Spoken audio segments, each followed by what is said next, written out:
We're here, everybody, to talk about, Black issues involved in the community, whether it's political, social, educational, no matter what the case is. So irrespective of your religion or status.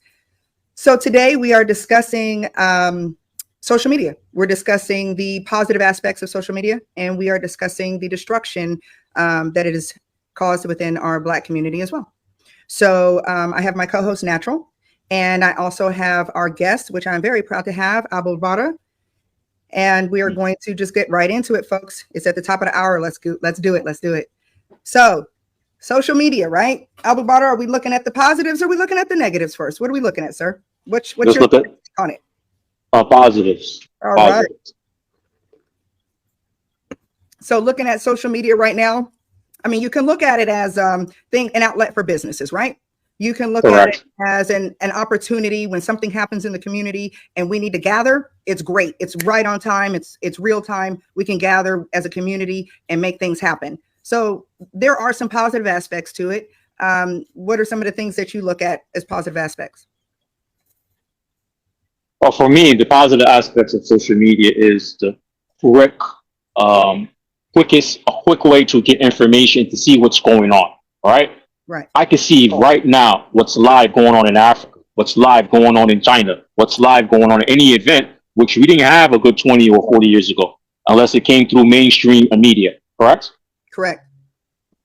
So that's, some of the positive political aspects for Black Americans, the activism, especially when we see what happened related to George Floyd and George Floyd being killed. We see the impact on the Black community, how the information spread wild all across the U.S. amongst Black community and internationally, right? Internationally. So, there's a lot of positive aspects of social media that we could use for our benefit, right? So that's my aspect. That's one of my aspects. Natural, your thoughts? Positive? I feel basically the same thing, that it's very good for networking and communicating with people that you don't see on an everyday basis. Let's say you have family that's overseas. It's a good way to communicate with them. Besides like WhatsApp, you see pictures of your family, things of that sort.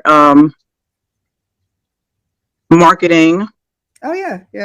That's another thing to look at. I know a lot of organizations use it as a means to gather. Like I know here in my area in California, there's a brother Barry Acacius, and he uses it as his platform to be able to get people in the community. Like recently, he was handing out backpacks for the youth and things like that. And so he can use these groups and then put that information into different groups and kind of get more people involved, in that movement of what he was doing here in my area. I know Natural, she has the movement there in her area with Huey P. Newton and Gun Club, and then having that involvement with different aspects of the community has been helpful for her. So when it looks like different aspects in the community, we have to kind of look at all areas, though. I also find that we have a lot of difficulties with people using it for things like the gender wars. I feel like a lot of it is being used for gender wars. A lot of it is being used for, just sometimes just harming, bullying, people, things like that. And it's like that negativity. And I'm wondering, how can we move into more of the positive aspects that we brought up instead of, what we have been. And I think I would venture to say, and sadly enough, that majority of the population's in the negative aspect of it. So I'm looking at what can we do to move people into using it as a positive mode of media. Natural, your thought?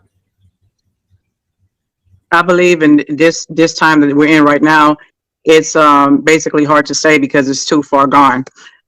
Social media promotes all kind of negative agendas that, I basically don't agree with, which could be homosexuality, like, to our children. It's just so many things that's negative right now. I feel like it's just long gone. I mean, it's kind of hard to divert back to, seeing the positive aspects of social media when social media has caused so much destruction within our community and with our children as well. It's like social media changes the whole perception of reality itself.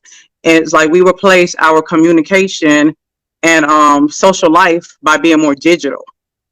For instance, we see our friends online so often, whether they're known personally, or if we just know them, through social media. And so we don't have that in-person interaction anymore. Right. We use social media as an escape, or, an escape to get away from reality itself, or to create a whole persona of who we are instead of who we truly are. Apple butter? We have to remind each other or ourselves, this is for the audience, social media is not a living being, right? So in reality, social media it's a mirror into the dysfunctions in the Black community from a certain aspect of the Black community. And it is a mirror or a reflection on some of the trauma that Black people have. Some of this trauma could go back to systemic racism, and some of the results of systemic racism, how it impacts Black people today. This is the negative that we're seeing on social media, the broken home.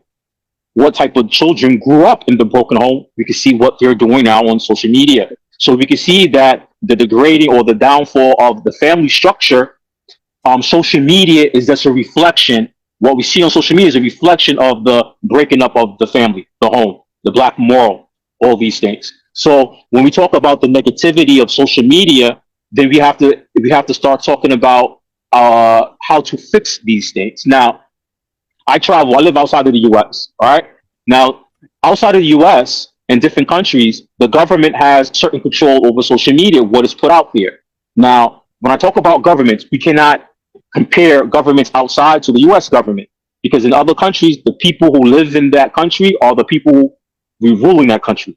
In America, for Black people, the people who are ruling US do not reflect us. Matter of fact, they are our enemies. They're the one who broke up the home. So outside of the US, the government control what people put on social media. Just like TikTok. TikTok is an entity that is Chinese. And there's a different version of TikTok in China that we don't have here, where you don't see the negativity. You understand? Right. So social media is just a reflection. Now, if we want to control what's on social media, right, and that's a big topic within itself, I think one of the aspects we have to look at is why Black people, us collectively, don't have our own social media platform. That's it. So I was looking at some of the comments. You were saying the same thing. Other people have said this, time and time again. We need our own. We need our own platform. We need our own media. My concern is, once we get our own media, would it not be quite similar to Facebook? Would that destruction not just follow us onto our own? How would we manage something like that? So having our own would be a good start, to be able to manage things. But we as a community have to be able to maturely handle one another in media. I feel like a lot of these people have these I don't know, what do you want to call them? Armchair warriors or whatever. And they want to sit back and type all their issues and their problems on social media and then talk bad about you and then, and then hide and run and then block, It seems like social media now is a public diary where they just express anything they feel and anything that they're going through within their life, and to everybody, thousands of people. It's like nothing's private anymore. No, it's like you just put anything out there, and it's almost like regurgitating. It's it, you know what I mean? So, and a lot of times, I'm looking at people and they're not only putting out personal business, they're putting out, stuff that's going on that really shouldn't even be put out there, And then when you try to chat people, you try to help people, they don't want to listen,